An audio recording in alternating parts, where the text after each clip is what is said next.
of today's live is we've been focusing on the mother and stepfather. And some of these hate channels are saying we're not focusing on the father. It's because we did focus on the father. It didn't pan out. It didn't hold water. We moved on. The one that is holding water is the mom and stepdad, more so than anybody else related to this case. And so we've kind of been laser focused on them and everything they've said. But everybody's been saying, oh, you need to look at this and you need to look at that. But every time we look at anything to do with Seth, he's hitting all the right boxes in all the right spots. He's not being coaxed to speak about his son. He's not being coaxed to, talk to the abductor. If there's an abductor, he's not being coaxed into speaking to Sebastian. He's doing that organically and naturally. Whenever you hear Seth on an interview, you know that a child is missing. And this is something that I highlighted yesterday, is what a difference in the language that we get. And also I noticed that there was an interview on the same day that the mom and stepdad also had their interview.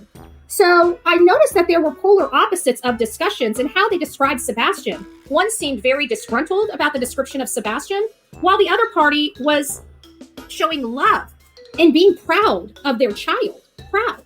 A word we have never heard come out of the mouth of the mother, this child's mother, or her husband.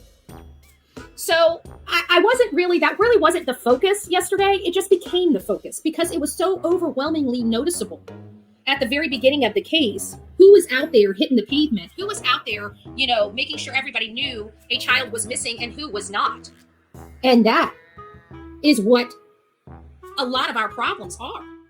If the language CP used about Sebastian shows CP hates, it does.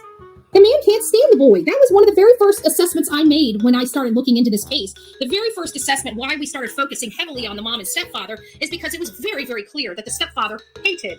And I don't say hate lightly, but he absolutely despised Sebastian. I even went as far as to say that I truly believe that because of Chris and his constant nonstop need to tell Katie about herself and her son, that he just kept chiseling away at Katie, chiseling away at Katie, until she started to resent her own son.